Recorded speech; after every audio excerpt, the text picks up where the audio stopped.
What is actually common but disturbs you? Youngish girls making TikTok dance videos that are actually sort of provocative and accepting any follower they can just to boost imaginary numbers. Worst of all, it's unregulated and they're a bunch of people in their locked up little rooms around the world downloading videos outside of the government. 100%. I have a daughter who is a toddler.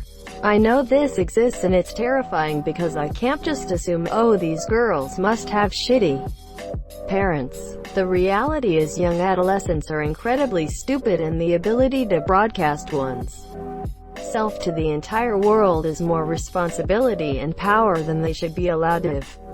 Literally in the palm of their hand. That's today. I can't imagine what it will be like in 11 to 13 years. Unsolved crimes.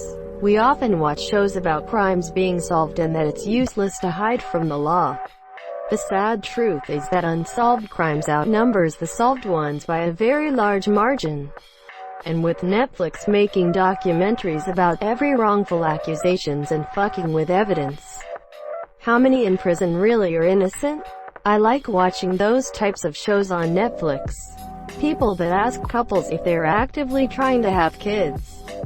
Plus people who shame couples for not having kids. Plus people who give unsolicited child-related advice. You know what? These all have kids in common. I think we found the problem. Autoplaying videos on websites where I go to read up something. Or only providing content as video when I've gone there hoping to read something. When passengers put their feet up on the dash while the vehicle is moving.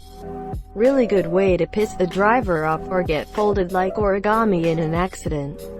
No joke. That shit will dislocate every single bone below your hips. And you will feel every second of it. Aggressively gendering children's toys and shit. If Johnny wants to play with dolls, that's okay.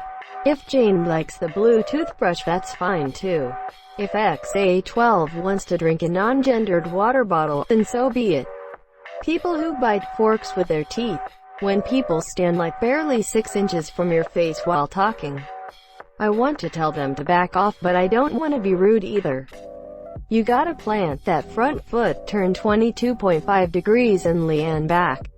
Close talkers. These days you're allowed to be rude if someone is actively trying to kill you by breathing on you. Whether or not they realize it. Cough at them lol. Asterisk KHA sorry. My throat is a bit sore. Must be some kind of flu going around asterisk.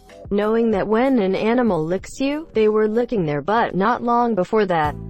Toxoplasmosis has entered chat. Fuck you for burning that thought into my head. Inability to accept responsibility for actions and constant gaslighting as a way to cope with that. It's actually very alarming how constant this is. When siblings sit on each other's laps. I don't get why some people are so hung up on this. I have tons of female family members who are very affectionate and it's 100% innocent. Making people feel bad about completely non-sexual affection with their family isn't cool. If it's not for you, fine. But not everyone has those hang-ups. You know some weird siblings. Man, I'm a guy and my sister was like my best friend growing up, but the thought of her just sitting on my lap at any point sounds super weird. Lack of manners and civility. Even a simple please or thank you will do. I can't count the number of times I've held doors open for people and received a grunt in response. If it was even acknowledged at all. Excuse me. Witnessing PPL who can't use these phrases is very disturbing. They're magic words for a reason. Why not put them to use? Lack of excuse me also galls the fuck out of me. Like when people say just hey, or launch into a dialogue without any introduction, e.g. some dude just walking up to you and asking, do you know where XYZ is? Instead of, excuse me, can you tell me where XYZ is? Or strangers getting uncomfortably close to you as they move past, around you. If I'm overtaking someone in a narrow hallway or shopping aisle, I will always say, excuse me, as I do so. Rarely hear it when it's done to me. I used to work in retail. and people would start asking me questions before getting my attention, like walking up behind me, calling from several feet away.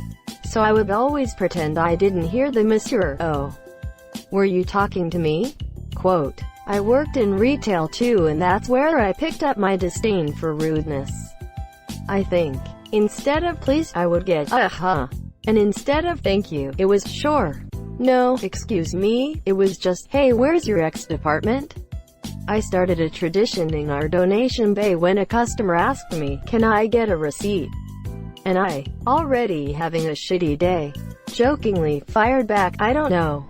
Can you? Customer must have suddenly developed self-awareness because he looked sheepish and immediately apologized. I'm sorry. May I have a receipt, please?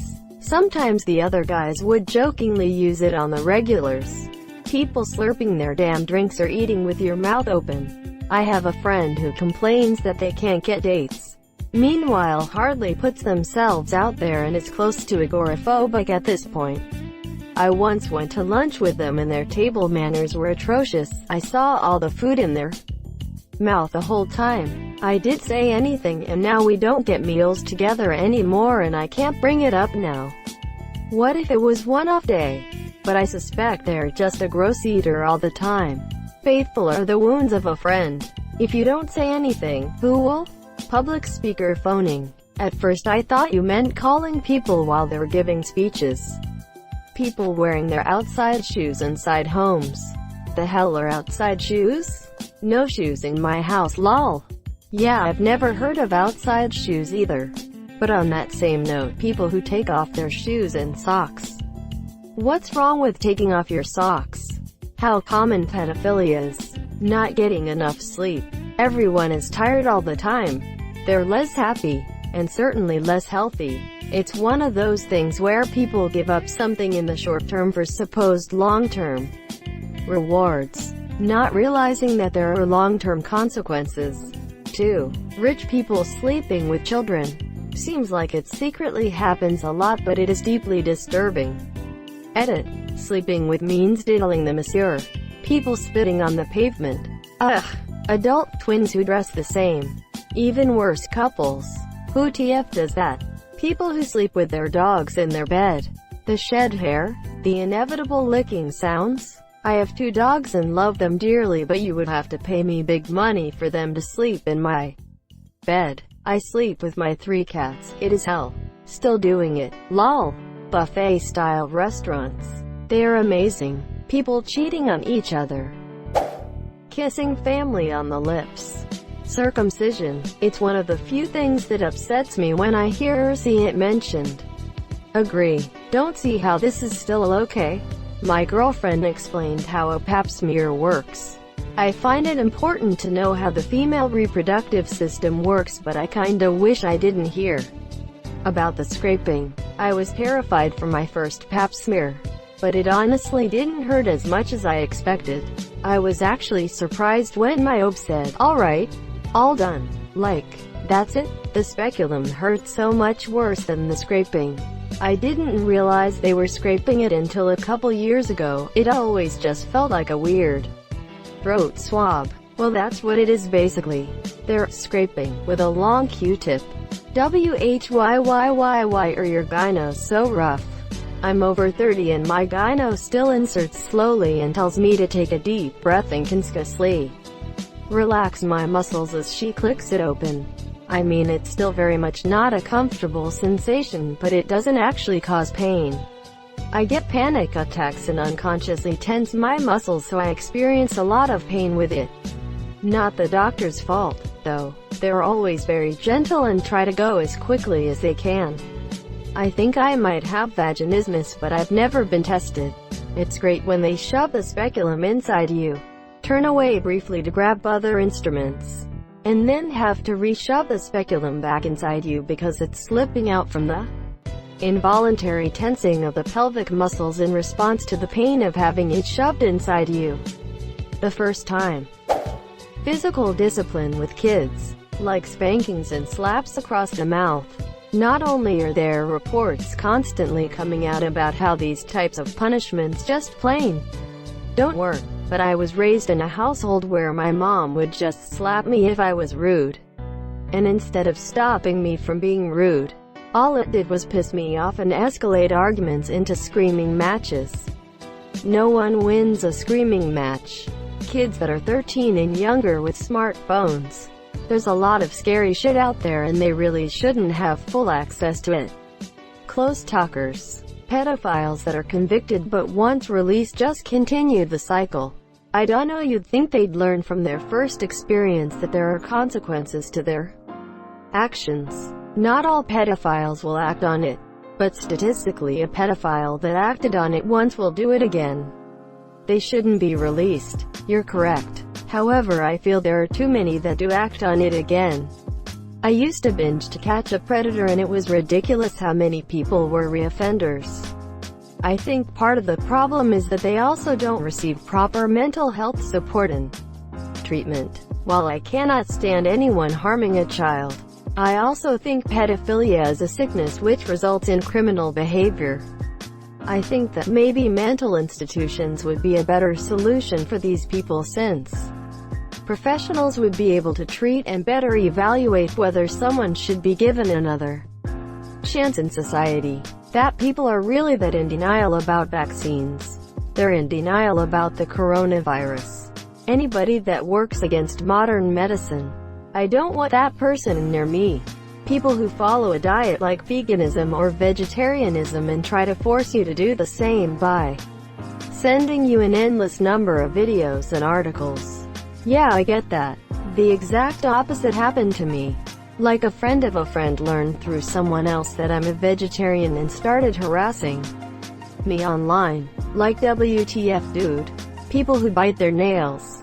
It disturbs me how people chew on their nails despite how much dirt and bacteria are possibly trapped in there. It's a stupid addiction I'm trying to break.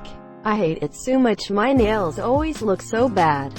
I know you've probably heard all the advices and tried even more. I broke out of the habit of breaking my knuckles by having an elastic band around my hand.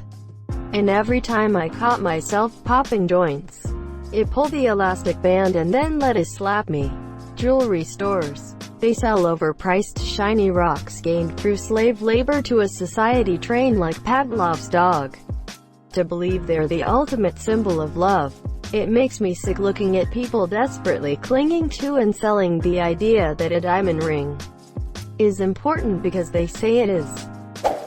America. The whole thing. Everything about it. What a fucking problem, mister. I live in America. My father beating my ass. Sorry, man. People without psychological problems. I feel more at home around weirdos like myself. I've found people's handling of lockdown pretty disturbing. More specifically, how people don't really understand why they're being asked to stay indoors. They're just doing it. This became apparent to me after seeing endless questions on Facebook about what they were and weren't allowed to do, when the government instructions were pretty fucking clear. What's essential travel? Quote, can I go and see my best friend? Is that essential? Quote, how long do I have to do this for? Quote, when can I go back to work? Quote, all of which are either stupid or answered already. It's obvious that these people have no understanding of how a virus works or what's at stake here. They're just following instructions like a child with no understanding. Likewise, they're celebrating at the prospect of it being over, like a child celebrating that they don't have to go to school anymore. More than 20,000 people have died, and the government's response has been subpar. Here's what the papers look like at the moment. www.bbc.co.uk/news/amps/blogs-the-papers-525682883. I'm feeling pretty fucking far from relieved and celebratory right now. My father-in-law, mother-in-law, father, boss, and a couple of my friends are at risk. Others have been placed on the front line at the local hospital. The idea that someone can just think of this tragedy at nothing more than being told you can't go out, and then being told you can go out again, like a submissive child, just terrifies me. Thank you so much for watching and have a good day.